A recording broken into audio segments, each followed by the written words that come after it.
Bismillahirrahmanirrahim. Assalamualaikum warahmatullahi wabarakatuh.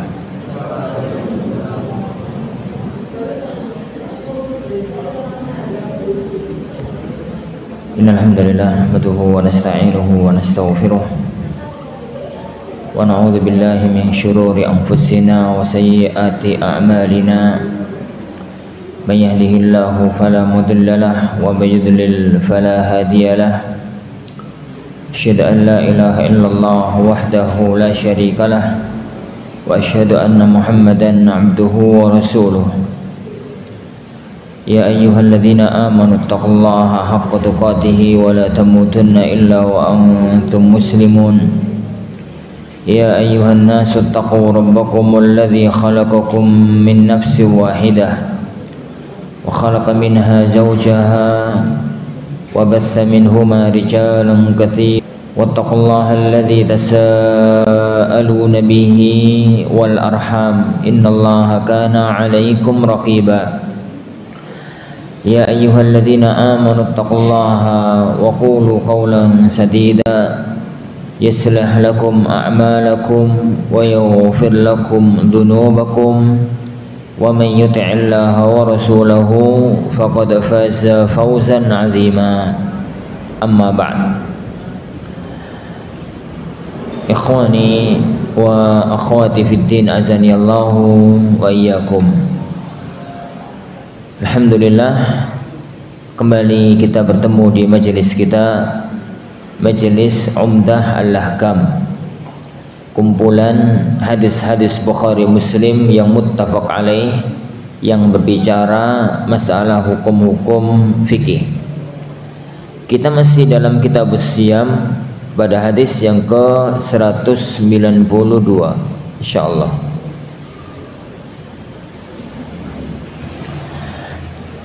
Beliau Imam Abdul Ghani Al-Maqdisi rahimahullah ta'ala mengatakan, Anna Aisyah, dari Aisyah radhiyallahu anha, anna Rasulullah, bahwasanya Rasulullah sallallahu alaihi wasallam qala, beliau mengatakan, man mata wa alaihi siyamun sama anhu waliyuh.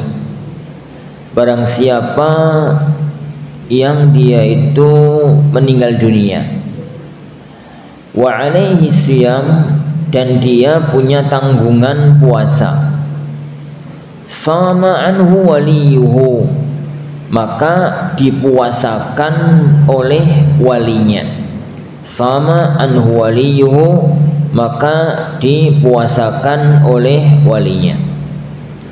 Wa akhrajahu Abu Dawud, hadis ini juga diriwayatkan oleh Abu Dawud. Wa qala, dan beliau mengatakan, hadza fin nadri, puasa ini jika puasa nazar. Wa huwa qaulu Ahmad ibni Hanbal, dan ini madhabnya Imam Ahmad ibnu Hanbal. Hadis yang kedua dalam masalah yang sama, an Abdullah bin Abbas, dari Abdullah bin Abbas radhiyallahu anhu maqal, ja'a rajulun ila nabi, ada seseorang yang dia datang kepada Nabi sallallahu alaihi wasallam. Faqala, lalu beliau mengatakan, ya Rasulullah, inna ummi matat wa 'alaiha shaumu syahrin, sungguhnya ibuku meninggal dunia dan dia punya utang puasa sebulan. Afa aqdihi anha, apakah boleh saya mengqadha atas nama ibuku? Faqala, maka beliau sallallahu alaihi wasallam mengatakan, law kana ala ummika dainun, seandainya ibumu itu punya utang duit, akun taqdiyahu anha, apakah kamu akan melunasi utang ibumu?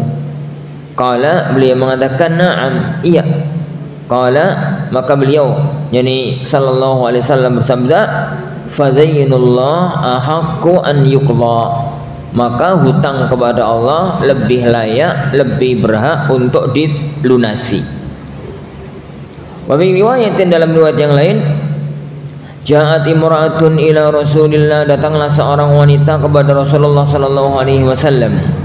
Faqalat, lalu beliau mengatakan, ya Rasulullah, inna ummi matat wa 'alaiha saumu nadrin, sungguhnya ibuku meninggal dunia dan dia punya tanggungan puasa nadar.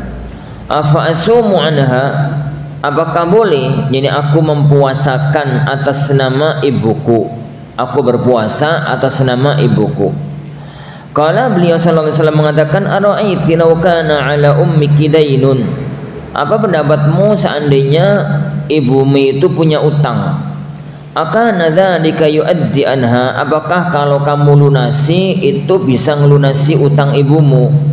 Qalat, yani wanita tadi mengatakan, na'am nggih ya Rasulullah. Qala Rasulullah mengatakan, fasumi an ummik, kalau begitu berpuasalah atas nama ibumu. Para jamaah yang dimuliakan Allah Subhanahu wa taala,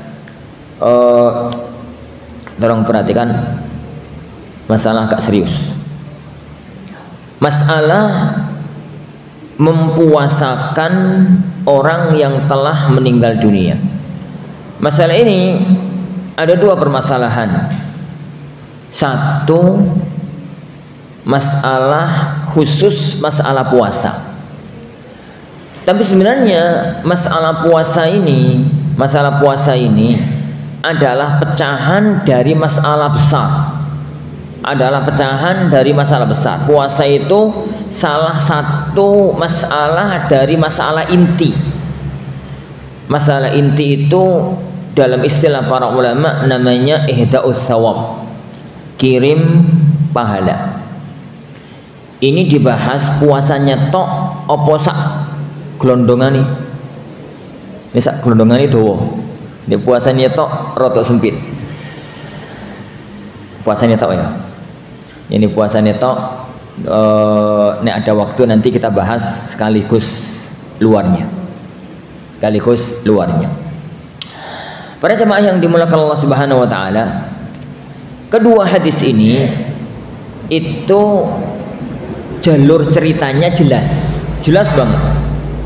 Jadi ada seorang mas-mas, itu bapak-bapak, dia itu wadul sama Rasulullah sallallahu alaihi wasallam bahwa ibunya meninggal dunia.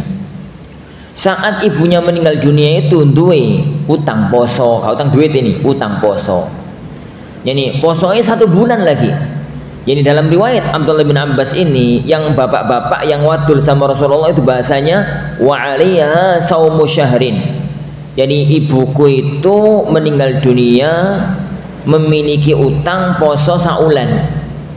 Jadi lalu orang tadi bertanya, ya Rasulullah, kalau saya mengqadha atas nama ibuku, mengqadha atas nama ibu itu gimana? Dia sing poso diniati poso kanggo ibuke. Jadi bukan berarti sing mati sing poso, mati gak iso poso kan. Jadi ibuke wafat, sing punya utang poso ibuke. Jadi yang punya utang poso jadi itu ibunya. Lalu orang tadi mengatakan, ya Rasulullah, kalau saya puasa mengqadha, aku yang poso dengan niat mengposo ini mengqadha siapa? Utangi posoi ibu. Itu pripun ya Rasulullah? Rasulullah SAW lalu menganalogikan, mengkiaskan dengan utang duit. Ini kan utang poso. Beliau lalu mengkiaskan dengan utang duit. Lalu beliau mengatakan, lah, apa pendapatmu kalau seandainya ibumu mati duwe utang duit? Kalau kamu yang ngelunasi itu bisa membayar utangnya ibu apa enggak? Lah yang nggih ya Rasulullah, yang nggih. Maka Rasulullah mengatakan, lah begitu juga utang kepada Allah lebih berhak untuk dilunasi. Utang kepada Allah itu lebih berhak untuk dilunasi. Dalam riwayat yang pertama ini, kasus bapak-bapak itu bahasanya itu saumu syahrin, puasa 1 bulan. Tapi dalam riwayat yang kedua, yang jalur ceritanya itu bukan bapak-bapak, yang jalur ceritanya itu ibu-ibu. Dia itu wadul dengan wadulan yang persis. Dia ngomong, ya Rasulullah, ibuku wafat, tapi punya utang poso nazar. Jadi bahasa yang pertama saumu syahrin itu berganti dengan saumu nadrin. Jadi saum nazar, punya puasa apa? Puasa utang, puasa nazar. Nazar durung sempat ngelakoni nadare terus wafat. Jadi terus meninggal dunia.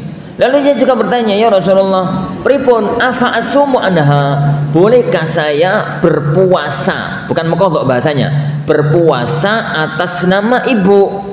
Dia yang poso, saya kelahir, niate atas nama ibu. Rasulullah mengatakan, lah kalau ibumu punya utang duit, sampean bayari enggak? Ini, ya nggih ya Rasulullah. Ini bisa membayar utangnya ibu? Nggih ya Rasulullah. Maka Rasulullah mengatakan, ya begitulah, sudahlah, berpuasalah kamu untuk membayar puasanya ibumu. Ini fasumi an ummik, berpuasalah atas nama ibu. Para jamaah yang dimuliakan Allah Subhanahu wa taala. Yani para jamaah yang dimuliakan Allah Subhanahu wa taala. Kayaknya anak agak sulit kalau bahas di sini toh. Anak luaskan pada masalah yang di luasnya, yang di atasnya. Itu dalam bahasa fikih luasnya adalah pembahasan ma yantafi'u bihil amwat min a'malil ahya. Yani apa saja perbuatan yang dilakukan oleh orang yang hidup tapi memberi manfaat kepada orang yang telah meninggal dunia. Jadi ono apa ya, amalane orang masih hidup tapi itu memberi manfaat kepada orang yang telah meninggal dunia. Itu apa saja? Jadi ma yantafi'u bihil ahya, ma yantafi'u bihil amwat min amalil ahya. Jadi wong sing wis mati mendapatkan manfaat dari amal orang yang masih yang masih hidup, yang masih hidup. Yang pertama ya, Wan, singkat aja. Yang pertama, jadi kita mengatakan ada beberapa amal sing amal niku wong urip, tapi orang yang meninggal dunia, yang sudah di alam barzah, yang sudah di alam kubur, bisa mengambil manfaat dari amal orang yang masih hidup tersebut. Yang pertama, doa nih, ittifaqan. Doa ini kesepakatan para ulama. Jadi ini uang urip doakan orang yang telah meninggal dunia, maka itu akan memberi manfaat kepada orang yang telah meninggal dunia. Dan doa ini umum, baik dari keluarga maupun dari kerabat maupun dari teman maupun dari siapapun. Apa dalil melandasinya? Sholat jenazah. Ini sholat jenazah itu kan intinya mendoakan mayit, dan sholat jenazah itu nggak hanya keluarga, tapi sholat jenazah itu semua kaum muslimin. Tambah akeh sing nyolati, tambah api. Makanya Rasulullah SAW itu jadi mengatakan, ma min janazatin, tidak ada seorang jenazah pun yang disolati oleh lebih dari 40 orang, dalam riwayat yang lain lebih dari 100 orang, kecuali dia akan masuk ke dalam surga. Maksudnya apa? Mosok wong 100 ndonga kok diterima. Ini mosok wong 100 ndonga gono sing diterima, mosok wong 40 ndonga gono sing trimo, berarti sing 40 preman kabeh. Jadi gono sing diterima. Jadi semakin banyak yang mendoakan, semakin kemungkinan kuat salah satu dari mereka diterima doanya oleh Allah. Dan doanya orang yang meninggal dunia itu kan, orang sholat jenazah itu kan, Allah maghfir lahu warhamhu wa'afihi wa'fu anhu, begitu. Jika Allah menerima doa salah satu dari mereka, maka berarti Allah mengabulkan doa itu dan mengampuni dosa dari mayit tersebut. Itu yang pertama. Dan tidak ada perselisihan di kalangan para ulama tentang masalah ini, tentang masalah ini. Itu yang pertama. Jadi doa dari orang yang telah meninggal dunia, doa dari orang yang masih hidup ditujukan untuk orang yang telah meninggal dunia. Doa kepada Allah untuk orang yang telah meninggal dunia. Doa ini berupa istighfar, berupa mohon ditingkatkan derajatnya di akhirat. Doa itu mohon ini, pokoknya doa lah. Istighfar bagian dari doa. Sebagian ulama memisah doa istighfar itu, tapi istighfar itu bagian dari doa. Nah, itu yang pertama. Itu yang pertama. Bahkan mendoakan orang yang telah meninggal dunia itu adalah salah satu di antara doa-doa yang mustajab. Kenapa ya, Hon? Mendoakan orang yang meninggal dunia itu salah satu di antara doa-doa yang mustajabah. Kenapa? Karena termasuk doa bi dhahril ghaib. mendoakan orang tidak di hadapan dia, tapi di tempat lain. Koncoin jenengan itu teng Jakarta, lalu jenengan mengangkat tangan kepada Allah Subhanahu wa taala di sini saat selesai sholat malam gitu, lalu mengatakan, ya Allah, temanku yang di Jakarta berilah kepada dia kesenangan, kasih sayang, yani keselamatan gitu. Itu namanya mendoakan orang bidzahril ghaib, tanpa yang didoakan itu ngerti. Tapi bar ngono WA, Mas sampean mabengi tak doa no Mas. Doa ya Kak Sido. Wah, taunya tatus. Alhamdulillah sudah mendoakan saudara yang ada di Jakarta. Napa doa ini ngono. Ini penyakit status sama saya kira beres 11 bukan penyakit status ini. Sopo sekali status ini. Nah, yani itu yang pertama, nggih. Mendoakan orang yang telah meninggal dunia. Itu yang didoakan yang telah meninggal dunia tersebut mengambil manfaat dari doanya orang yang masih hidup. Yang pertama. Yang kedua, warisan amal dari orang yang wafat terus diteruskan oleh yang masih hidup. Itu memberi manfaat kepada orang yang telah meninggal dunia ittifaqan, dengan kesepakatan para ulama. Warisan amal, warisan kebaikan yang dilanjutkan oleh orang yang masih hidup. Jadi yang pertama kali mempelopori itu wis mati, tapi warisan kebaikan itu dilanjutkan oleh orang yang telah meninggal, oleh orang yang masih hidup. Maka kebaikan itu, pahalanya itu tetap akan didapatkan oleh orang yang telah meninggal dunia. Dan ini tidak ada khilaf di kalangan para ulama. Makanya Allah Subhanahu wa taala yang menyebutkan amal sing Allah catat itu ma qaddamu wa atharahum dalam surat Yasin. Yang mereka amalkan karo sing mereka tinggalkan. Dalam bahasa hadis niku Rasulullah sallallahu alaihi wasallam mengatakan idza matal insan inqata amaluhu illa min thalath. Nek kapan ana wong mati amali putus kecuali 3. Pertama, sedekahun jariyah. Apa itu sedekah jariyah? Wong malama hidup sedekah, terus manfaat dari sedekah itu tetap berlangsung meskipun telah meninggal dunia. Orang bangun masjid, nanti ya, orang bangun masjid. Setelah bangun masjid, jadi setelah bangun masjid, lalu dia meninggal dunia. Jadi lalu dia meninggal dunia. Setelah dia meninggal dunia, masjidnya sik dimakmurno, sik dilanjutno, dikembangno, gawe salat, gawe taklim oleh orang yang masih hidup. Jadi sing ngembangno, sing taklim, sing pengajian itu sing masih hidup. Tapi pendiri awalnya sudah meninggal dunia, maka amali orang hidup itu akan tetap ini berlangsung, akan tetap ini diambil manfaatnya meskipun orang itu telah meninggal dunia. Itu namanya sedekahun jariyah. Ada yang kedua, sedekah jariyah itu kan sedekah sing ngalir. Ono sedekah itu sing gak ngalir. Apa itu? Yo bar sedekah terus entek terus wis. Ngekei mangan wong. Bar ngekei mangan warak oleh 5 jam. Lesune. Ini boleh 5 jam lesune. Maka sedekah itu hanya berlaku 5 jam. Tapi lebih manfaat mana Ustaz? Sedekah jariyah atau sedekah yang tidak jariyah? Tergantung kondisi. Secara umum sedekah jariyah lebih utama, tapi terkadang sedekah yang tidak jariyah lebih utama. Nih masjid itu wis api, arepe direnovasi. Di satu sisi duwe tonggo sing melarat gak iso mangan. Bagusan mana ya, Hon? Ya bagusan kayak tonggo dalam kondisi semacam itu. Yang kedua, ilmun yuntafa'u bihi, ilmu sing manfaat.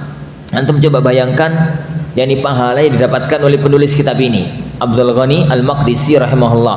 Al-Imam Abdul Ghani Al-Maqdisi itu ulama yang hidup di abad yang ke-7. Beliau sezaman dengan Ibnu Taimiyah rahimahullah taala dan semisalnya. Abad ke-7, abad ke-8 itulah zaman-zaman beliau. Al-Imam Abdul Ghani sebelum zaman Ibnu Taimiyah, 1 abad sebelum Ibnu Taimiyah rahimahullahu taala. Imam Abdul Ghani Al-Maqdisi sampai sekarang ilmunya masih dipelajari, maka beliau mendapatkan pahala dari menulis kitab Umdah Al-Ahkam, Bukhari, Imam Muslim, Imam Syafi'i, Imam Ahmad dan yang lainnya. Itu jangan sampai ada yang salah paham ya. Tatkala ana menyebut ilmu manfaat itu orang-orang kayak mereka. Jadi orang-orang kayak mereka, ada loh orang-orang itu yang ilmunya manfaat sekali tapi nggak pernah dikenang oleh sejarah. Tapi nggak pernah dikenang oleh sejarah. Siapa contohnya? Guru TPI Imam Ahmad. Jadi guru TPI Imam Ahmad. Imam Ahmad bisa jadi Imam Ahmad. Itu kan asal usulnya karena iso calistung, iso moco, iso nulis, iso hitung. Beliau akhirnya ngapal Quran, beliau akhirnya ngapal hadis, beliau akhirnya jadi ulama besar. Itu kan modalnya, itu kan bisa moco, iso nulis, iso ngitung. Lah saya ngajari baca tulis hitung itu zaman itu TPA orang TK zaman itu. Zaman itu tuh orang TK. Jadi di zaman Imam Ahmad, Imam Syafi'i, yakni anak-anak kecil sebelum mulai belajar ilmu-ilmu yang besar itu masuk namanya katatib, kutab. Katatib itu sekolah belajar baca tulis hitung di emperan masjid sore hari. Saiki yo TPA, itu jenenge kutab, Maka kan salah satu di antara aset di Indonesia kan ada yang mendirikan kutab, ya, Kutab Al-Fatih itu. Lah kutab itu nama TPA zaman dahulu, namanya kutab. Ini nama TPA zaman dahulu. Jadi mereka itu cili-cili gitu. Jadi belajar ba'da subuh karo apa? Ba'da asar gitu itu. Yang ngajari itu para ustadz, para muallim di katatib.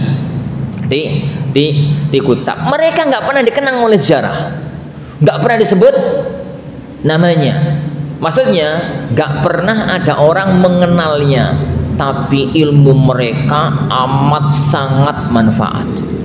Dan ilmu mereka benar-benar ilmu yang yuntafa'u bihi dan aman ya kawan. Ilmunya yani ustadz TPA, ustadz SD itu ilmunya aman. Kenapa aman? Aman dari ujub, aman dari takabur. Ini ikhlas loh ya. Aku nih ngajar duit itu masalah lain. Tapi ini ikhlas, aman dari takabur, aman dari ujub. Kenapa ya kawan? Penyakitnya orang punya ilmu itu ujub. Penyakitnya orang punya ilmu itu takabur, nyombong terus ujub, membanggakan diri sendiri. Lah, itu penyakitnya orang yang tampil ke permukaan, yang diuji oleh Allah dengan syuhrah, dengan ketenaran. Tapi ini uang-uang yang ditetapkan oleh Allah Subhanahu wa taala ngajar TPA, ngajar ini, ngajar itu tuh aman dari ujub. Padahal ilmunya mereka juga sangat apa? Manfaat, amat sangat manfaat sekali. Yang ketiga, waladun salihun yad'u lahu, anak soleh. Kenapa? Semua amalan anak itu orang tua akan dapat manfaati. Tatkala Allah Subhanahu wa taala firman, wa alaysa lil insani illa ma sa'a. Manusia itu tidak dapat mendapatkan pahala kecuali atas usaha dia sendiri. Lalu beliau mengatakan, inna waladakum min kasbikum, sesungguhnya anak kalian itu bagian dari usaha kalian. Itu yang kedua. Apa tadi yang kedua? Amalane wong mati yang dilanjutkan oleh yang masih hidup. Maka yani yang amal itu masih hidup, tapi yang ngambil manfaat juga orang yang telah meninggal dunia, yaitu wakaf, sedekah jariyah, ilmu manfaat, terus anak yang soleh atau yang lain yang sekelas ini, yang sekelas itu. Tapi rano, ya itu tiga itu toh. Itu yang kedua, dan itu disepakati oleh para ulama. Ya kawan, ingat, disepakati oleh para ulama. Dua ini tidak ada perselisihan di kalangan ulama mengenai dua masalah ini. Yang ketiga ya kawan,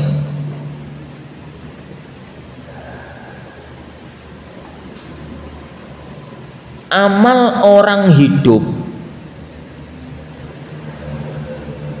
yang diniatkan, ditujukan untuk orang yang telah meninggal dunia, dan ada dalil khusus yang melandasinya. Ingat ucapan saya, ada dalil khusus yang melandasinya.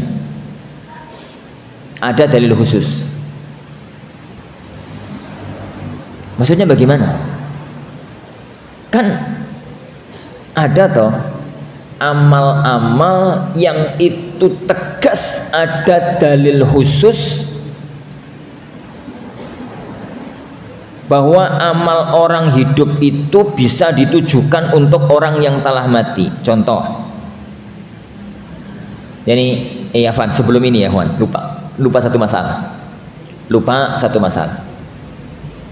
Yang ketiga sebelum itu yang poin yang ketiga tadi jadi yang keempat, yang ketiga sekarang. Wasiat kebaikan dari orang yang telah meninggal dunia yang diamalkan setelah dia wafat. Wasiat saat masih hidup dia itu wasiat, nah nek bapak sesuk mati tanah yang di sana wakafkan kanggo masjid ya. Itu wasiatnya sehidup, tapi wakafnya kan harus mati. Yang mewakafkan siapa?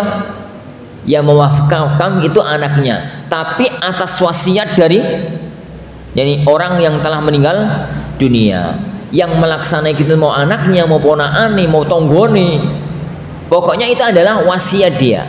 Maka meskipun pelaksanaannya setelah wafat, maka itu bisa bermanfaat untuk yang telah meninggal dunia, karena wasiatnya saat dia masih hidup. Anak sampai kelewatan tadi karena sebagian ulama menyebut wasiat ini masuk kelompok yang kedua. Kan mirip toh. Yang kedua tadi kan saya katakan amale wong urip saat dia meninggal dunia diteruskan oleh orang yang masih hidup. Jadi wasiat itu sebenarnya kan amal saat masih hidup, wasiat. Tapi pelaksanaan setelah meninggal dunia. Tapi kalau dipecah nggak apa-apa lah, ben ono pecahan nih.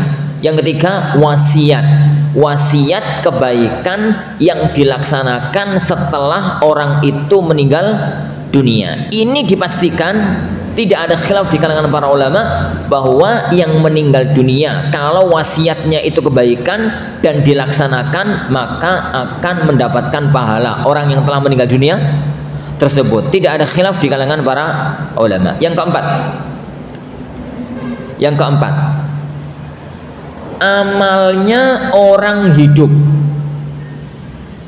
yang ditujukan oleh kepada orang yang telah meninggal dunia, untuk orang yang telah meninggal dunia, dan ada dalil khusus yang mendasarinya.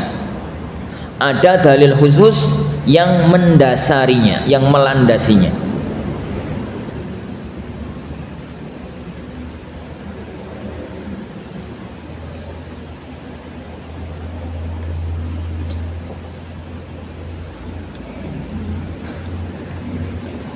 Apa contohnya? Contohnya banyak. Hadis kita ambil beberapa contoh aja, 2-3. Pertama hadis Syubrumah. Yang pertama hadis Syubrumah. Ingat hadis Syubrumah itu hadis apa? Siapa tahu hadis Syubrumah? Pernah kenalan karo Syubrumah? Hadis Syubrumah itu hadis haji badal. Hadis haji badal. Tatkala haji wada, Rasulullah SAW itu mendengar salah satu sahabat itu di Miqat di Dzulhulaifah, itu beliau mengatakan labbaik Allahumma hajjan an Syubrumah. Ya Allah, aku penuhi panggilanmu untuk menjalankan ibadah haji atas nama Syubrumah. Jadi ini orang itu arpe haji, arpe umroh, itu kan lafate labbaik Allahumma hajjan. Ya Allah, aku penuhi panggilanmu untuk melakukan ibadah haji. Itu tuh takbiratul ihrami haji lah. Nek takbiratul ihrami salat itu Allahu Akbar. Nek haji itu takbiratul ihrami mulai ini. Nek wis ngomong iku berarti sudah masuk dalam manasik, itu labbaik Allahumma hajjan. Umroh juga begitu. Mulai ini orang itu dianggap sudah masuk dalam ibadah umroh kalau mengatakan labbaik Allahumma umrotan. Adapun bajuan umroh itu durung. Bajuan umroh toko hotel itu belum dianggap. Mulai dianggap orang umroh itu nek wis ngomong labbaik Allahumma umrotan. Lah, Kalau dia ngomong labbaik Allahumma hajjan atau labbaik Allahumma umratan, itu berarti dia umrah untuk dirinya sendiri. Tapi sahabat ini model, dia itu mau menghajikan orang lain, namanya Syubrumah. Lalu dia mengatakan, hadis dalam Bukhari, labbaik Allahumma hajjan an Syubrumah. Ya Allah, aku penuhi panggilanmu untuk menjalankan ibadah haji atas nama Syubrumah. Rasulullah takon, Syubrumah itu siapa, Mas? Syubrumah itu siapa? Dia mengatakan abi au akhi. Ada keraguan dari perawi hadis. Tatkala itu orang ini jawab abi bapakku atau akhi saudaraku.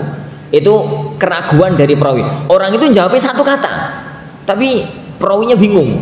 Mau abi karo akhi kan beda huruf satu, jadi ragu-ragu abi atau akhi, bapakku atau saudaraku. Lalu beliau mengatakan, lah kamu sendiri sudah pernah haji belum? Ini dia mengatakan, dereng ya Rasulullah, belum ya Rasulullah. Lalu beliau mengatakan, sallallahu alaihi wasallam, beliau mengatakan, hujja'an nafsik thumma an Syubruma. Lo jono haji yo dulu, kamu haji dulu, baru tahun depan hajikan Syubruma. Hujja'an nafsik thumma an Syubruma. Sekarang haji dulu untuk kamu sendiri. Sekarang tahun depan berhajilah atas nama Syubruma. Hadis ini tegas sekali, haji itu boleh dibatali.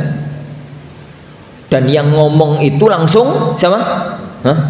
Rasulullah Shallallahu Alaihi Wasallam. Nah, di hadis ini ya kawan, ada dalil khusus namanya orang hidup beramal untuk orang yang telah meninggal dunia. Dalil Syubrumah tadi khusus dalam dua hal. Satu untuk haji, yang kedua dari anak ning bapai. Jadi haji, amal itu amal haji. Yang kedua, sing menghajikan itu anake ning bapai. Gitu ya, anak ke bapak. Khusus haji untuk anak ke bapak. Itu namanya amal orang hidup, ditujukan untuk orang yang telah meninggal dunia. Dan ada dalil khusus, ada dalil khusus. Dalil yang kedua dalam Sahih Muslim, ada seorang wanita, mbak-mbak itu, yang dia datang kepada Rasulullah Sallallahu Alaihi Wasallam. Dia itu mengatakan, ya Rasulullah, ibuku wafat, gak sempet wasiat, wafat dadak, ngono ya. Saiki ngono jantungan, wafat dadak, gak sempet wasiat. Ya Rasulullah, kalau dia sempet ngomong, mesti wasiat amal-amal, mesti wasiat. Seandainya dia bisa ngomong, sempet ngomong, mesti wasiat. Karena biasanya itu ibu-ibu ngapian gitu, mesti wasiat. Tapi gak sempet wasiat ya Rasulullah, gak sempet wasiat. Afa atasaddaqu anha. Ya Rasulullah, apa boleh aku itu bersedekah atas nama ibu? Jadi ini gak wasiat, gak ada wasiat di situ. Wong dia ngomong, ibuku wafat ya Rasulullah. Kalau dadak wafati, gak sempat ngomong. Seandainya dia sempat ngomong, mesti wasiat sedekah, mesti wasiat kebaikan. Ya Rasulullah, afa atasaddaqu anha. Apakah boleh saya bersedekah atas nama ibu? Itu atas nama ibu. Kata beliau sallallahu alaihi wasallam, tasaddaqi anha. Yo, bersedekahlah kamu atas nama ibumu. Bersedekahlah kamu atas nama ibumu. Hadis ini menunjukkan kepada kita sampainya pahala amal orang hidup untuk orang yang telah meninggal dunia, secara khusus untuk sedekah dari anak ke orang tua. Gitu tuh. Dalilnya tadi kan sedekah dari anak ke orang tua, dari anak ke orang tua, dari anak ke orang tua. Dalil yang ketiga, dan hadis masalah ini banyak, sambrek kalau kita ngomong dalil masalah semacam ini. Ini dalil yang ketiga, yaitu dalil tentang haji, sama dengan dalil subrumah tadi, tapi redaksinya lain. Ada seorang mas-mas gitu, bapak-bapak yang dia itu wadul sama Rasulullah. Ya Rasulullah, innal abi adrokahul hajj falam yahuj. Ya Rasulullah, sesungguhnya kewajiban haji menemui bapakku, tapi bapakku sudah wafat sebelum haji. Maksudnya apa? Jadi haji itu kan diwajibkan oleh Allah akhir tahun 8. Jadi perintah haji itu di akhir tahun 8 Hijriah, pasca Fatu Mekah. Pasca Fatu Mekah terus Rasulullah pulang. Lah, pasca Dzulhijjah ada kewajiban ibadah haji. Turunlah firman Allah Subhanahu wa taala, walillahi 'alan nasi hajjul baiti man istata ilaihi sabila. Ada perintah haji. Sebelum itu haji nggak wajib. Tapi setelah ayat itu turun, haji menjadi wajib. Jadi wajibnya haji itu setelah tahun 8 Hijriah. Baik. Masuk tahun 9 Rasulullah nggak berangkat haji karena banyak urusan kenegaraan. Lah, beliau haji kan tahun 10, haji wada itu tahun 10. Lah, di tahun 10 sebelum musim haji ada satu sahabat yang meninggal dunia. Ada satu sahabat yang meninggal dunia, padahal orangnya mampu, punya duit untuk bisa berangkat haji, tapi durung berangkat, mati. Orang berangkat sudah meninggal dunia. Orang ini bingung, anaknya bingung. Dia tuh lapor sama Rasulullah, ya Rasulullah, sungguhnya kewajiban haji sudah mengenai bapakku dan dia sudah meninggal dunia sebelum sempat haji ya Rasulullah. Afa ahajju anhu, ya Rasulullah, apa aku boleh menghajikan atas nama bapakku? Maka Rasulullah SAW mengatakan, hujja anhu, ya sudah, hajikan atas nama bapakmu, hajikan atas nama bapakmu. Hadis ini juga sama dengan hadis subrumah, yaitu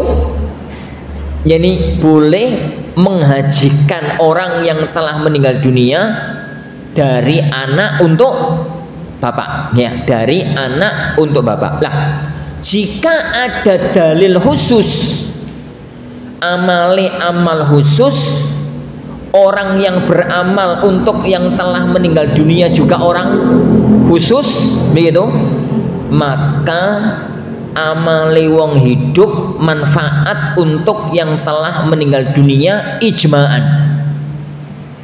Tidak ada khilaf di kalangan para ulama. Imam Al-Qayyim sampai mengatakan yang mengingkari ini itu adalah ahlul bidah. Jadi Imam Al-Qayyim sampai mengatakan yang mengingkari ini, yang ketiga ini maksudnya, yang ketiga punya keempat mau, yang keempat itu hanyalah ahlul bidah. Itu dikatakan oleh beliau di awal-awal kitab Ruh. Di awal-awal kitab Ruh tatkala bahas tentang ihdaus sawab, kirim pahala, kirim amal, yani perbuatan. Jadi ada amal-amal khusus yang jelas-jelas nyampe karena ada dalil, haji, ya, dari anak ke orang tua, sedekah dari anak ke orang tua, memerdekakan budak dari anak ke orang tua, puasa dari wali ke orang yang telah meninggal dunia, dari walinya, yang kita bahas dalam hadis ini nanti insyaallah. Pembahasannya lengkapnya pada hadis ini kita bahas nanti.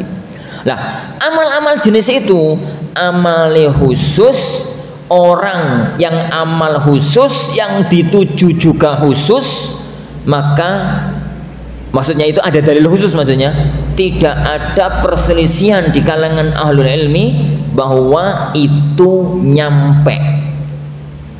Ini anak misalkan sedekah, yani ke Al-Furqan misalkan, Ustaz, ini sedekah nggih kangge ibu, sedekah wakaf untuk masjid kangge ibu. Ini langsung kita terima. Ya kan ada dalilnya jelas. Afa atasaddaqu anha, bolehkah saya bersedekah atas nama ibuku? Kata beliau SAW, tasaddaqi anha, nggih, monggo sedekah atas nama yani ibumu. Jadi yang tegas-tegas mengatakan iya itu langsung Rasulullah Shallallahu Alaihi Wasallam. Lah, yang kelima, yang keempat wadih ya, jelas ya. Jangan salah paham ya. Yang keempat tadi apa? Amal khusus dari orang khusus kepada orang khusus yang ada dalilnya secara khusus. Itu yang disepakati oleh para ulama. Itu yang disepakati oleh para ulama. Lah, yang kelima yang terakhir. Yang kelima yang terakhir.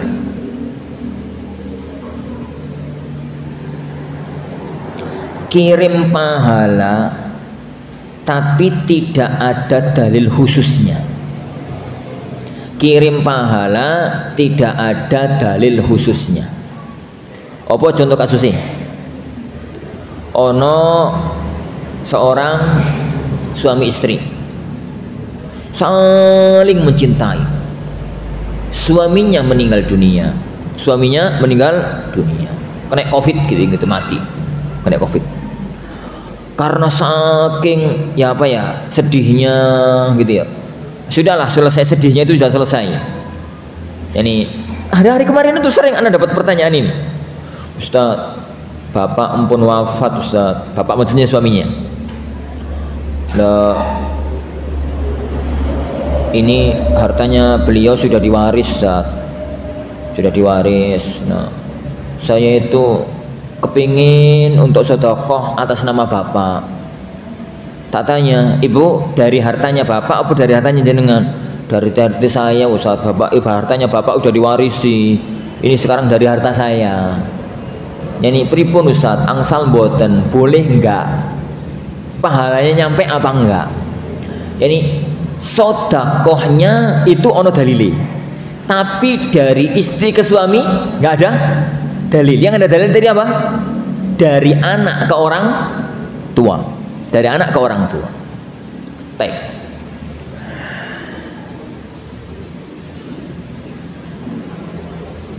Contoh lain.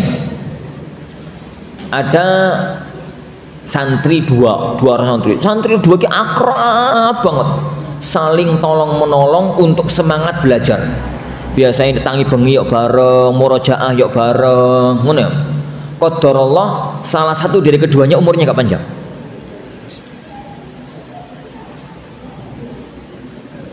Qadarullah salah satu dari keduanya umurnya gak panjang. Akhirnya wafat. Nah, setelah wafat itu temennya yang masih hidup itu merasa kehilangan banget. Malam-malam itu dia sekarang bangun sendirian, murojaah sendiri. Tatkala dia murojaah itu iling konconi sim biasai murojaah bareng sama dia. Sim biasai ngaji bareng, semaan bareng gitu ya. Sekarang dia sendirian.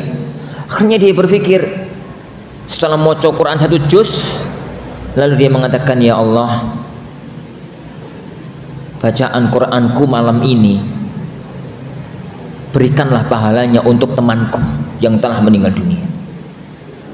Itu nih ngomongnya di akhir, atau mungkin ngomongnya di awal. Arif membaca Quran itu ngomong di sini, ya Allah, saya mau baca kitab sucimu, berapa ayat yang mampu saya baca nanti, berikanlah pahalanya untuk temanku yang telah meninggal dunia.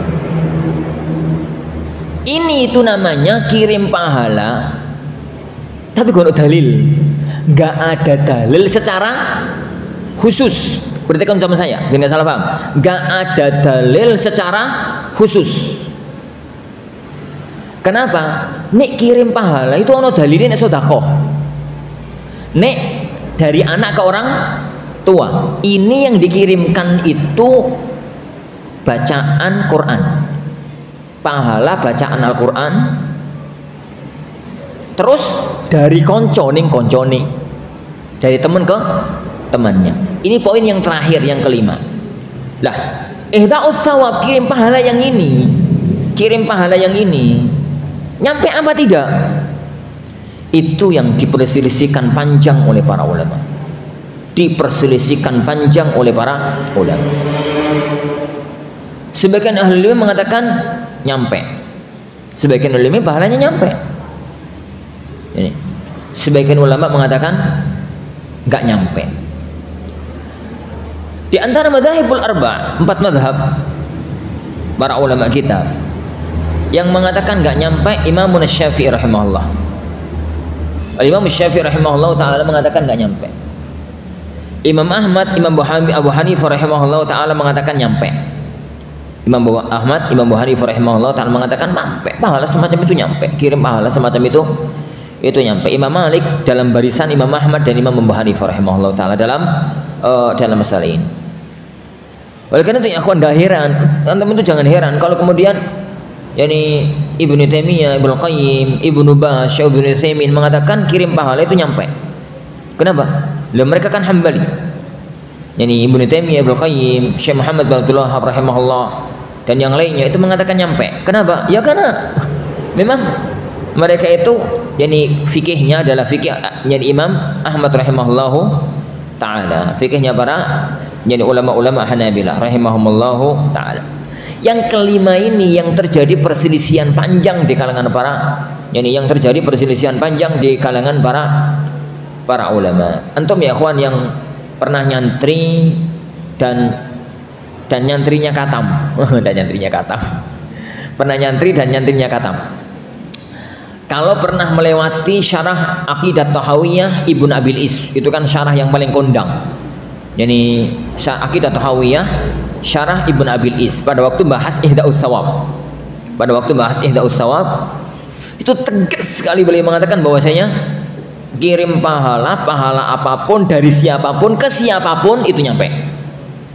Gak heran, ya memang Ibnu Abil Is itu Hanafi, mazhabnya Hanafi, dan dalam masalah fikih Hanafi yang mazhab Imam Abu Hanifah rahimahullah itu mengatakan itu nyampe. Tapi tetap kita katakan yakni ada perselisihan di kalangan para ulama. Imam Syafi'i rahimahullah taala mengatakan kirim pahala itu nyampe jika ada dalil khusus. Jika tidak ada dalil khusus maka enggak. Dan di antara mereka yang berpendapat dengan pendapat ini adalah Al-Imam Al-Albani rahimahullah taala. Beliau dalam Mahkamul Janaiz mengatakan dalil-dalil itu dibawa kepada dalilnya tok, enggak boleh diluaskan. Sedekah anak orang tua, ya wis itu tok. Sedekah dari konco ke konco enggak. Anak ke orang tua baca Quran enggak. Itu pokoknya yang ada dalilnya khusus, yang ada dalilnya secara khusus. Lah, ana tidak mau bahas itu. Ana tidak mau bahas poin yang kelima ini ya, ikhwan fillah azani Allah wa iyyakum, karena itu panjang. Karena itu panjang. Yani ana cuma kasih garis besar bahwasanya itu masalah yang diperselisihkan oleh para ulama. Masalah yang ada di hadapan kita. Masalah yang ada di hadapan kita. Ini masuknya di poin keempat.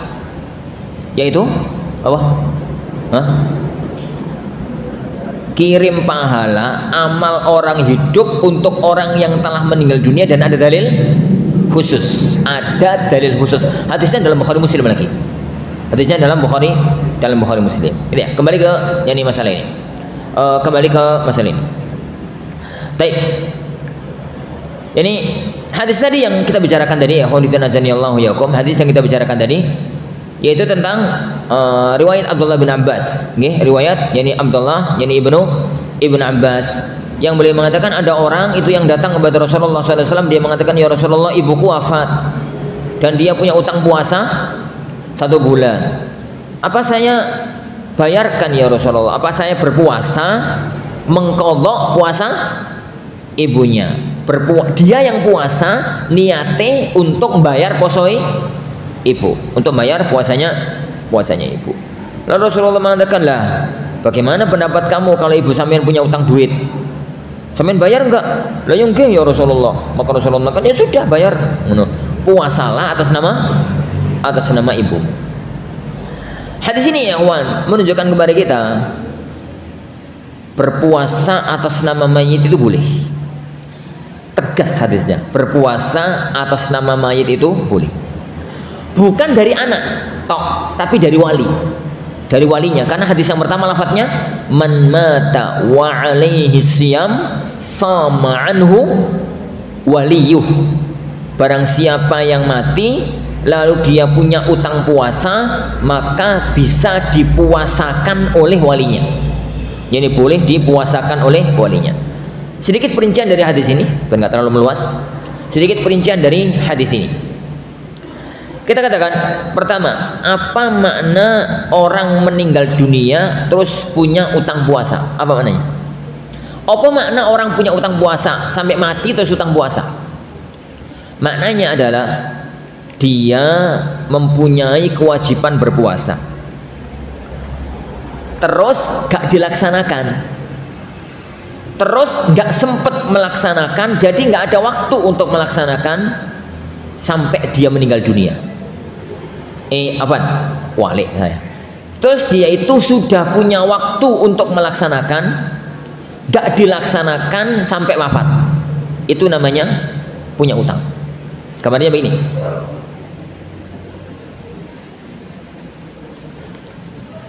Ramadan ada orang sakit 5 hari. Tengah-tengah Ramadan itu dia ngergesin, demam atau apalah, pokoknya sakit lah, sakit yang mengharuskan dia untuk tidak berpuasa. Akhirnya dia nggak puasa karena sakit selama 5 hari nggak puasa. Berarti sekarang dia ada kewajiban puasa terus gak dijalankan, gitu ya.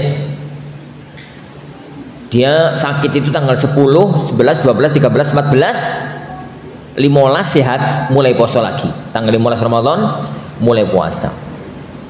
Sampai hari raya. Setelah hari raya berjalan 1 bulan Syawal, akhir bulan Syawal dia itu meninggal dunia. Durung sempet bayar utang, belum sempat melunasi utang puasa yang 5 hari tadi, tapi sudah keburu wafat. Itu namanya orang mati punya tanggungan utang puasa. Kenapa? Ramadan wajib. Yang kedua, dia nggak melaksanakan kewajiban itu karena ada ulur. Yang ketiga, dia itu sudah punya waktu untuk qadha, kan saulan waktu dia mengqadha, tapi belum dilaksanakan sampai meninggal dunia, maka namanya punya utang puasa. Tapi apabila yang terjadi itu adalah dia wajib nggak melakukan kewajiban tersebut karena udzur, tapi nggak ada kesempatan untuk melakukan qadha, belas nggak ada kesempatan. Gambarannya begini, orang sakit tanggal 11 sampai tanggal 15, 5 hari sakit. 16 dia sehat, mulai puasa. 16 mulai puasa. Qadarallah sampai hari raya dia masih sehat. Sampai hari akhir puasa dia menjalankan ibadah puasa sempurna. Malam hari raya wafat. Jantungan bopo pokoknya malam hari raya itu wafat.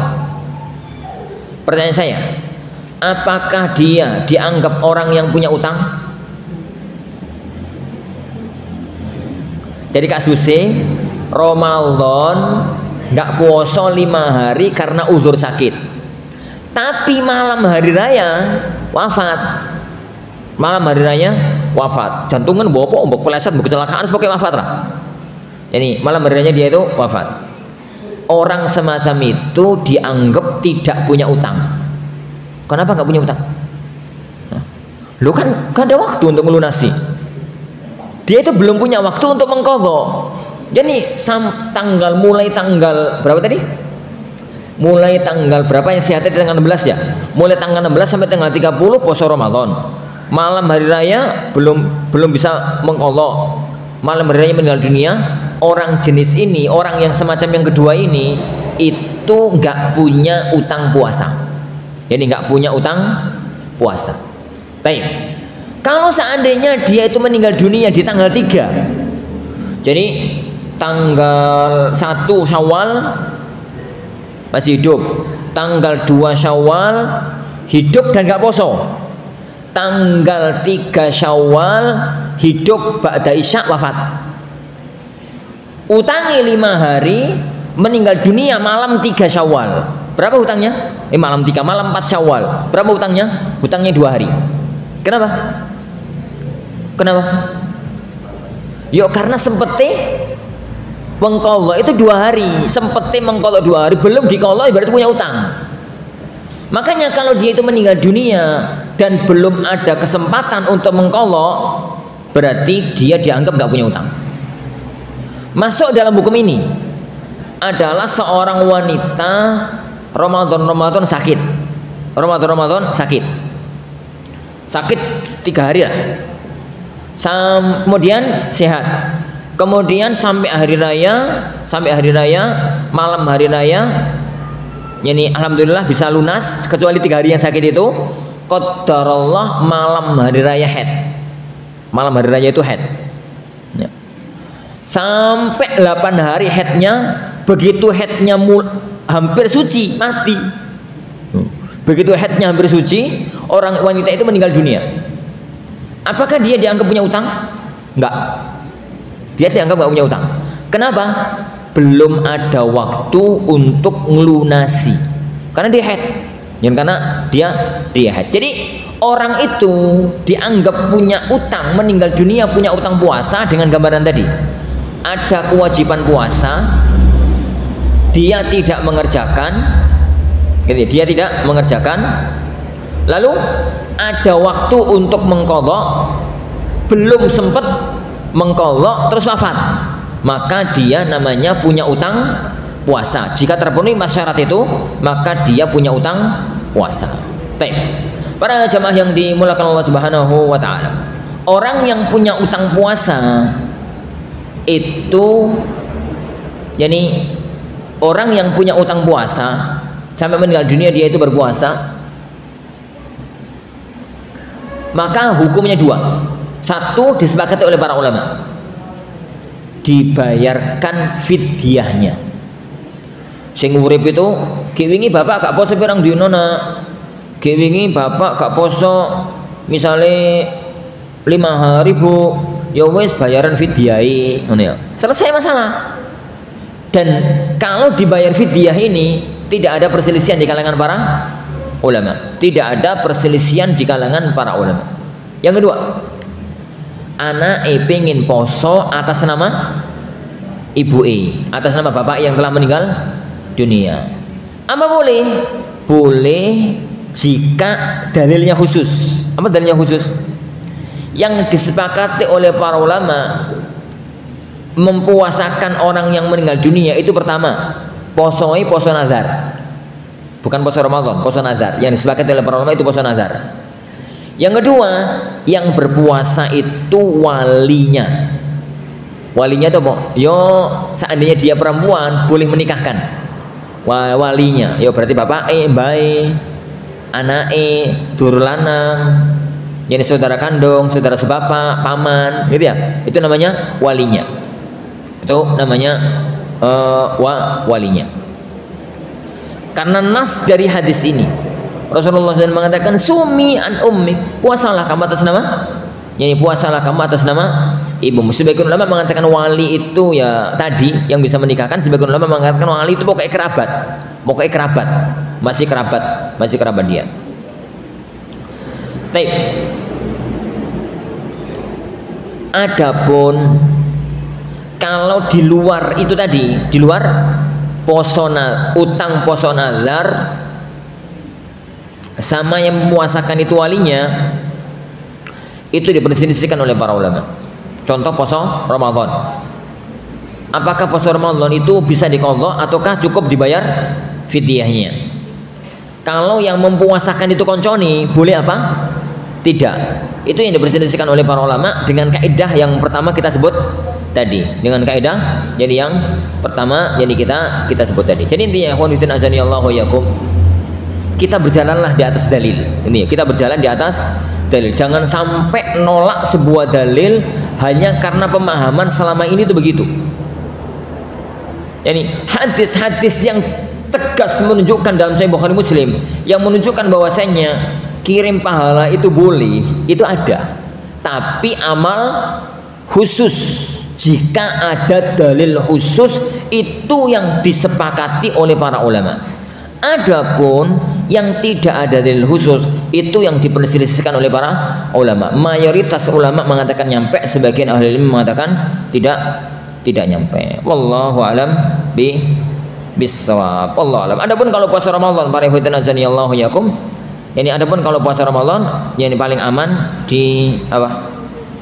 Paling aman dia dibayar fidyahnya, menghindari perselisihan di kalangan para yani ulama, menghindari perselisihan di kalangan para ulama. Wallahu a'lam bi as-shawab. Nah,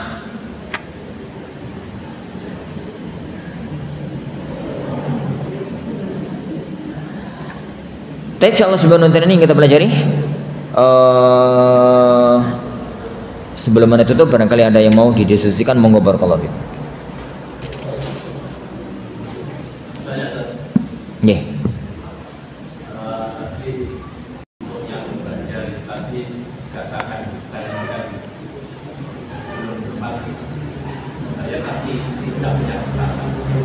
Utang bosong.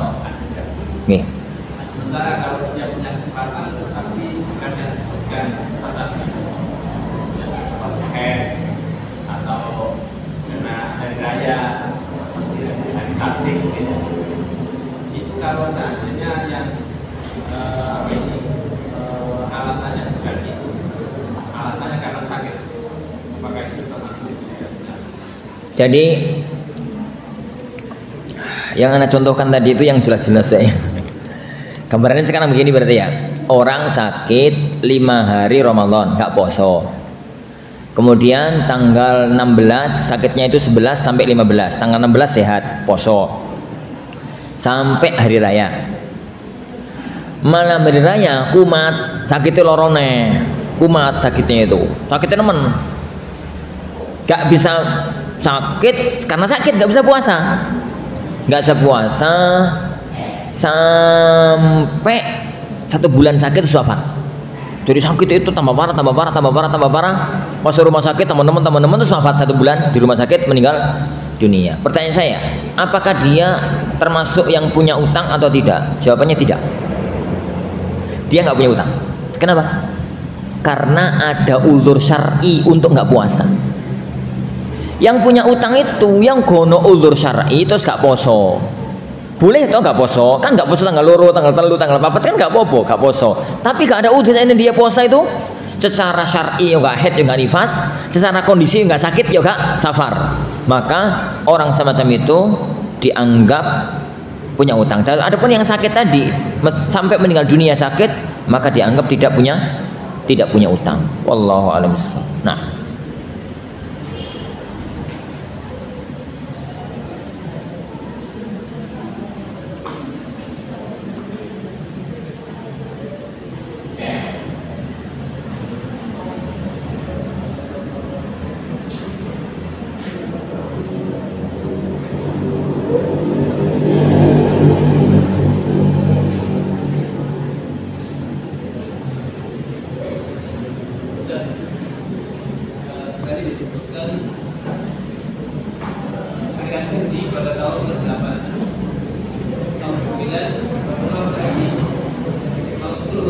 ya.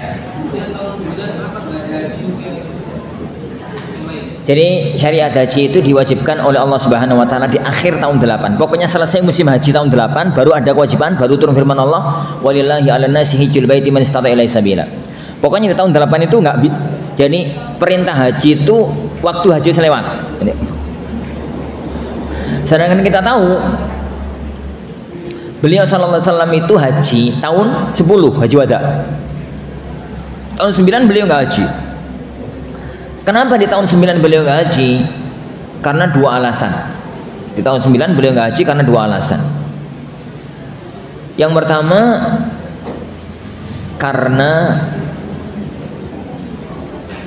arena haji, tempat haji masih belum steril. Masih belum steril. Antum tahu? Wong-wong Arab itu muslime, kafir penyembah berhala, kafir ahlul kitab, semuanya haji. Semuanya itu haji. Haji itu ibadah turun temurun mulai zaman Nabi Ibrahim. Tapi sampai sebelum zaman Rasulullah SAW, haji itu wis gak karu-karuan syariate. Yo tawafe telanjang, yo ngene, yo ngono gak karu-karuan. Yo baik itu talbiyai syirik, macam-macam lah. Jadi, lah beliau tidak mau berangkat haji pada tahun 9, khawatir nanti campur aduk antara manasik beliau dengan orang-orang kafir yang masih haji. Makanya yang beliau lakukan di tahun 9 itu mensterilkan ibadah haji. Di tahun 9 beliau memerintahkan Abu Bakar sama Ali bin Abi Thalib untuk berangkat ke Mekah di musim haji, untuk berangkat ke Mekah bukan untuk haji, untuk memberi pengumuman. Jadi di Mina Abu Bakar sama Ali itu ngasih pengumuman, la yahujju ba'dal 'ami musyrik li'annahu sallallahu alaihi wasallam sayahujju fil 'amil qadim. Jadi ini orang kafir terakhir boleh haji. Tahun depan sudah nggak boleh. Karena tahun depan Rasulullah sallallahu alaihi wasallam akan melakukan ibadah haji. Jadi tahun 9 itu steril, mensterilkan Mekah. Ini tahun terakhir wong kafir oleh haji. Tahun depan nggak boleh. Lalu diumumkan kepada semua orang penjuru dunia pada waktu itu. Jadi kan orang haji itu kan orang dari Irak, dari Yaman, dari Mesir, dari ini semuanya datang. Diumumkan bahwa tahun depan Rasulullah mau berangkat haji. Jadi orang-orang itu mulai itu ngasih berita kepada kaum masing-masing. Jadi setahun sebelumnya itu sudah viral. Kalau tahun depan Rasulullah mau berangkat haji. Tahun depan Rasulullah mau berangkat haji. Zaman dahulu kan pengumuman itu butuh setahun. Misalnya ini kan sedino. Anak kemarin kemarin sore, jadi men-share pengumuman Mahat Ali geger sak donya. Batil Al-Furqan. Akak kau berjawab. Ini pertanyaan sampean. Ini yang semacam ya sekejap kalau zaman sekarang pengumuman itu. Kalau zaman dulu pengumuman itu butuh waktu setahun. Pengumuman itu butuh waktu setahun. Ini makanya pada tahun 10 beliau sudah ngasih aba-aba. Kota Mekah kan sudah steril. Beliau ngasih aba-aba, yani khudhu anni manasikakum. Sekalian semua manasik hajinya melok aku ya. Melok, pokoknya melok aku. Kemudian Rasulullah SAW melakukan ibadah haji dengan merubah beberapa tata cara haji yang ada sebelum itu. Itu yang pertama. Alasan yang pertama, Mekah belum steril. Jadi tahun 9 disterilkan dulu, baru tahun 10 melakukan ibadah haji. Itu alasan yang pertama. Alasan yang kedua, di tahun 9 itu puncak-puncak kesibukan Rasulullah nerima tamu. Makanya dalam sejarah tahun 9 Hijriah itu namanya Amul Wufud, tahun tamu, tahun banyak tamu negara, Kenapa? Tahun 8 akhir Ramadan itu kan Fatu Mekah. Yani kemudian beliau sallallahu alaihi wasallam Syawal itu perang Hunain. Setelah perang Hunain baru kemudian balik ke kota Madinah. Yani kota Madinah. Lah, setelah Mekah itu dikuasai oleh Rasulullah SAW, semua orang Arab itu berbondong-bondong masuk Islam, datang dari berbagai kabilah Arab, datang ke kota Madinah menyatakan keislamannya, sehingga penggawain Rasulullah tahun 9 itu nerima tamu.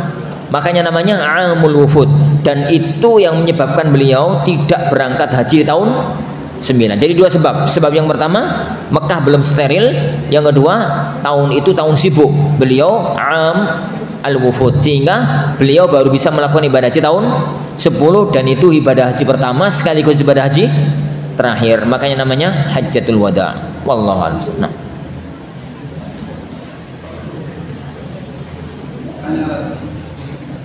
Nggih.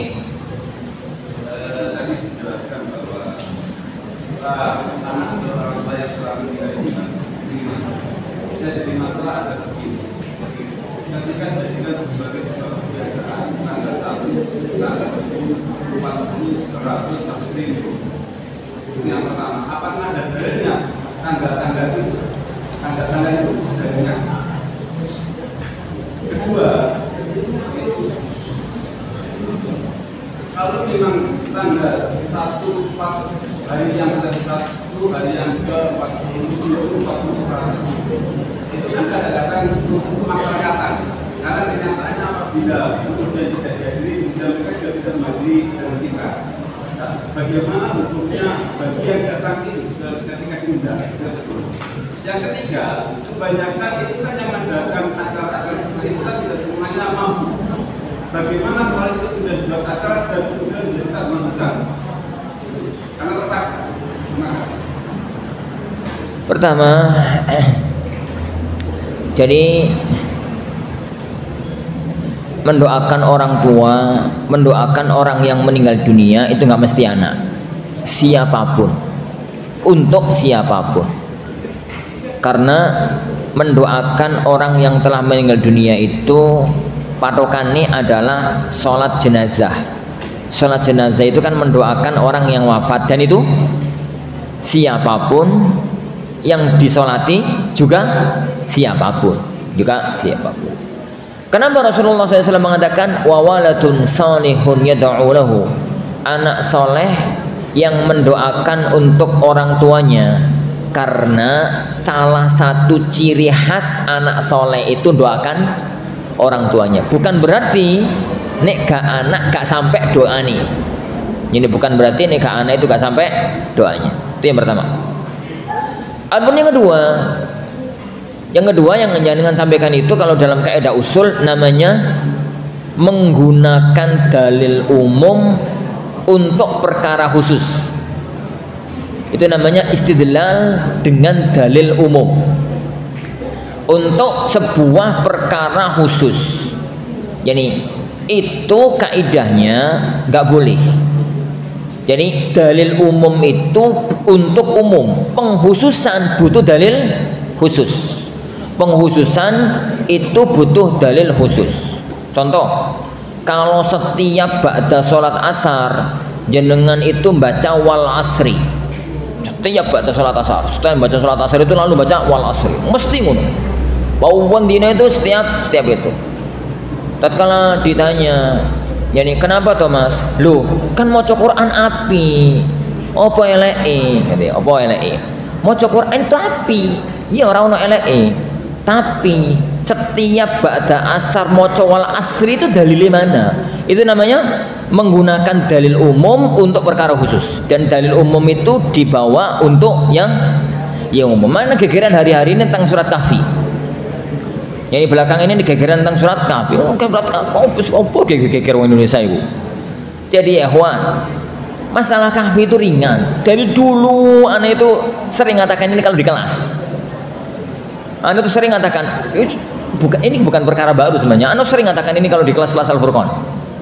Ya kawan, surat Kahfi itu hadisnya diperselisihkan oleh para ulama. Yang diperselisihkan oleh para ulama, ojo ngotot-ngotot men. Ini ojo ngotot-ngotot men. Dalam arti ini hadis itu memang para ulama sebagiannya menyatakan sahih, sebagiannya menyatakan enggak sahih. Hanya kebetulan Syekh Albani mengatakan sahih. Syekh bin Bas mengatakan sahih. Terus sebagian asatidzah mengambil itu, mengatakan itu sebagai sunnah. Yang lainnya yang nggak setuju diem. Akhirnya jadi viral loh. 3-4 tahun yang lalu sampai sekarang itu viral. Ono sunnah itu. Lah begitu sekarang sebagian asatidzah kita sendiri menyatakan memilih pendapat yang dhaif, geger apa tuh geger barno ya. Memang dari dulu masalah itu diperselisihkan oleh para ulama. Masalah surat Kahfi itu kelas-kelas ngadani bayi. Itu sunnah apa enggak? Tergantung hadisnya. Kalau kita katakan hadis itu sahih sebagaimana kata Ibnu Qayyim, kata Nawawi, maka mengadani telinga bayi pada waktu lahir itu sunnah. Kalau kita katakan hadis itu dhaif sebagaimana katanya Syekh Albani rahimahullah, maka mengadani bayi itu kono dalile. Segitu aja. Kalau kita katakan jadi hadis Kahfi itu sahih, berarti ada sunnah maca Kahfi khusus malam Jumat. Kalau kita katakan hadis itu dhaif sebagaimana kata sebagian para ulama, berarti malam Jumat ya gak Kahfi ya gak Yasin. Ya gak Kahfi ya gak Yasin. Lo maca Kahfi kapan Ustaz? Ya padha karo maca Baqarah. Jadi kalau hadis Kahfi itu lemah, kita katakan lemah, sebagaimana itu pendapat sebagian para ulama, maka berarti surat Kahfi itu kayak surat-surat yang lain. Maca itu Al-Fatihah, Baqarah, terus Ali Imran, An-Nisa, Al-Maidah, lanjut An-Nahl, Al-Isra, Al-Kahfi, Maryam, Toha, lanjut An-Nas, balik mana Al-Fatihah. Ono maca Quran, kono pengkhususan hari-hari tertentu. Kalau kita katakan hadis itu, Mbak dhaif, dan memang sebagian ulama mengatakan hadis itu dhaif. Jadi masalahnya ringan, tinggal masalah hadis itu sahih apa enggak. Dan betapa banyak masalah fikih itu yang dibangun di atas masalah hadis itu sahih apa tidak. Masalah qunut subuh, misalkan begitu, qunut subuh itu kan tergantung pada masalah hadis Anas itu sahih apa enggak. Kalau kita katakan hadis itu sahih sebagaimana kata Suyuti, sebagaimana kata Nawawi dan Subki, ya berarti qunut subuh itu sunnah. Kalau kita katakan hadis itu dhaif sebagaimana kata sebagian ulama, berarti qunut subuh itu kono sunai. Sebenarnya masalahnya itu ringan ya, masalahnya itu ringan banget. ini ringan banget. Dan itu satu pelajaran ya bagi kita. Wallahi satu pelajaran. Satu amal yang kita anggap itu sebagai satu amal sunnah, kemudian tiba-tiba ono sing mendhaifkan, iku atiku loro lho. Padahal sing ngomong itu ustadz sampeyan dewe. Bagaimana kalau tatkala antum mendhaifkan masalah Yasin, sing ngomong itu ustadz luar mereka, mau tambah loro ini. Makanya butuh kearifan dalam berdakwah, butuh kearifan dalam menyampaikan ilmu. Ini butuh kearifan. Itu yang ngomong lah tidak kita sendiri. Ngono kok gue tak guyu ya teman-teman asal kan umahat, bukan gue tak guyu. Mas, masalah ngono geger. Ini tanyakan santri-santri kita apa yang anak katakan tentang kahfi dari dulu kala. Ini apa yang anak katakan tentang al-kahfi dari dulu kala. Ini. Nah, antum dari dulu kala ngomong apa Ustaz? Anak dari dulu di kelas itu ngomong mengatakan hati-hati ya. Suatu ketika nanti akan muncul masalah itu. Bahwasanya kahfi itu memang diperselisihkan oleh para ulama. Sekitulah ringan masalah itu menjadi masalah yang ngomong apa mandat gini. Ya, semacam itu. Jadi mengkhususkan itu butuh dalil. Mengkhususkan itu butuh butuh dalil. Nah, setahu ana tidak ada dalil secara khusus yang menyatakan malam ini, malam itu tentang amal perbuatan tersebut, tentang amal perbuatan tersebut. Ana sering kalau dalam diskusi masalah itu, kalau ada dalil khusus, tolong sampaikan kepada kami. Insya Allah saya yang akan memelopori untuk melakukannya. Kalau ada dalil khusus. Selagi tidak dalil khusus, maka berarti cukuplah bagi kita mendoakan secara umum. Wallahu a'lam bishawab. Nah, tapi insyaallah subhanahu wa ta'ala yang kita pelajari, insyaallah kita lanjutkan pada waktu yang akan datang biizni rabbina tabaraka wa ta'ala. Kita akhiri ini subhanakallahumma wa bihamdika asyhadu an la ilaha illa anta astaghfiruka wa atubu ilaik. Wa sallallahu wa sallama wa baraka ala nabiyyina Muhammad. Assalamualaikum warahmatullahi wabarakatuh.